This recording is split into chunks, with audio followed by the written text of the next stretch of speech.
welcome back to another episode of How to Make Your Geo Metro Faster. Hot Rod Guy Garage here. Well, I've been tinkering around with Project Freetro here.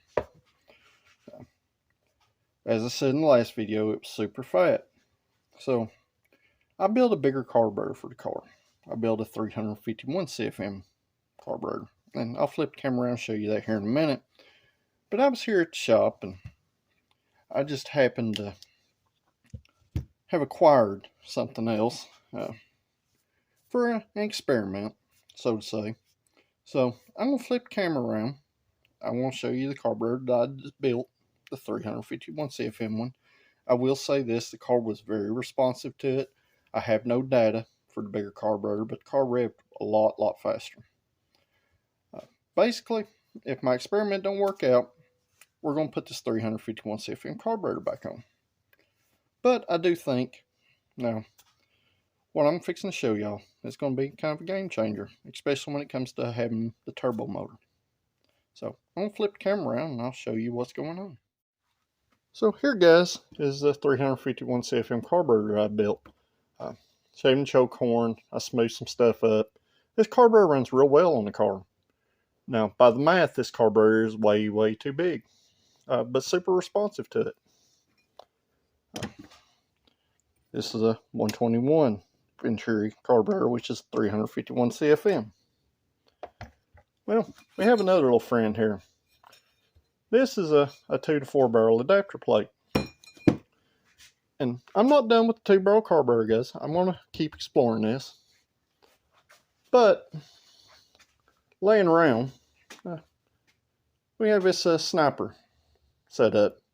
Now, these only work on 4, 6, and 8 cylinder engines. I temporarily threw this in the car, just on kind of a whim, just to see what would happen, if it would even work. Car starts up and actually runs fine. Revs good too. It's set on the 4 cylinder setting, which means the tach won't be accurate in here. I do have a standalone tach in the car, and that's what I use. So I'm going to give the 4 barrel a try, guys, and this unit is like a 900 CFM and good 600 horsepower. Way too big for this motor. But as an experiment, and what I've learned with LS motors, kind of with the EFI stuff, the throttle body, the bigger it is, the more responsive it is, and don't necessarily affect a whole lot. So I'm going to explore this, and I'm going to leave it kind of temporarily hooked up. I am going to route some stuff a little nicer and make some solid connections. But what do you guys think? It looks pretty wild on there. And, you know, keep in mind this car's also got the stock fuel pump, which is only good about 45 PSI. I figured the lack of fuel pump would help with the richness. And as I figured, it's actually trailing lean when set up for 61 cubic inches. So I'm going to kind of tidy up the install here, guys, and I'm going to drive this thing around a couple days, and I'll come back and give you kind of a fair shake of, does it work? Does it not work?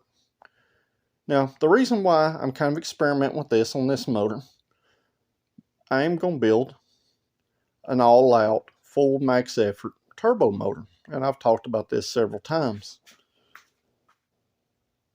It's going to have a custom intake and everything. I want to explore something like this, where if I wanted to run this car on methanol, I would have plenty of injector headway.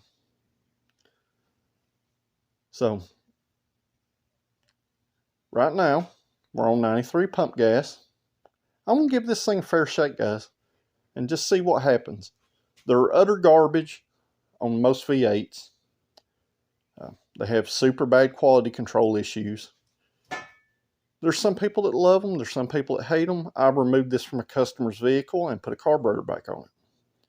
So, in fairness, I'm going to run it on my own car on the application that it's not even intended for, and I'll give it a fair shake then. So I'm going to get busy, guys. I've got some wires tied up. It literally took me like 20 minutes to throw this thing on here. And started up and it run. So I'm going to get back busy, get this tidied up, and I'm going to head to the house. I'm going to drive it home with this on here. And I did modify another Geo bell crank, which it is super close to the firewall, but it does clear. If you have a lot of play in the motor mounts, that probably is not going to work. But I'm pretty much a solid mounted deal here, even though I still got factory rubber mounts. Everything's kind of in a bind because this car's had some questionable history.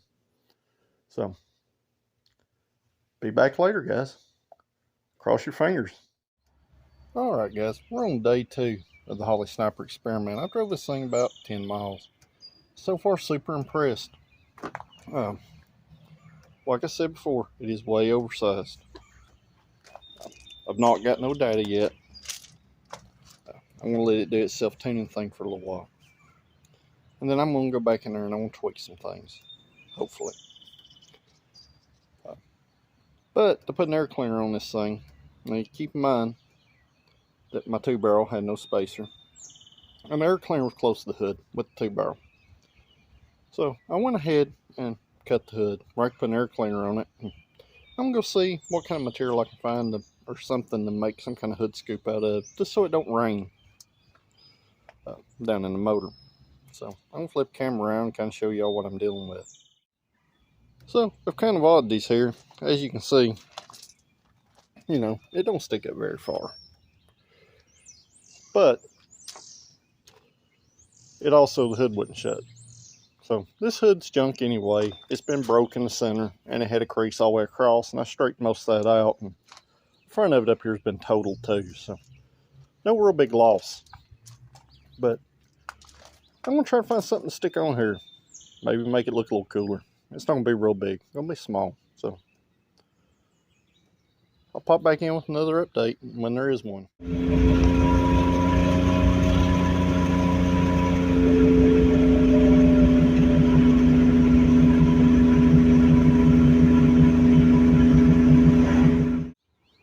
And alright, guys. This is day 4 with the Holley Sniper. Once again, like I've told y'all many times, this thing is way too big. This video's gotten kind of drawn out. The car runs pretty good with it on it. I'm pretty happy with it. I did drive it to the Rocket City Metro meet yesterday, which would be Saturday the 29th. Car got 38 miles a gallon. Real good for an auto car. They usually somewhere get between 32 and 35. Considering this thing was at 4,000 RPM at 60 mile an hour the whole way, it done pretty good. Now, I did collect some extra parts. Cylinder head for our turbo motor from Turbo Dano on the forums. And Potter got me a vacuum advanced distributor to try out. Since I'm doing carbureted stuff, and with the timing way cranked out of the frame, it wants to idle real high, obviously. So I'm going to swap that out later on, and we'll just see if having a timing curve will make any kind of difference. Race car stuff, I run it locked out. I'm just not super happy with the idle. But other than that, guys, it runs super well on there. 1-barrel version of this, if you could live with the tack being off, you know, about 800 RPMs, it would be great because you can tune it. The 2-barrel version on kind of a race motor would be great. Once again, the tack portion of it will be off and you won't be able to use timing control.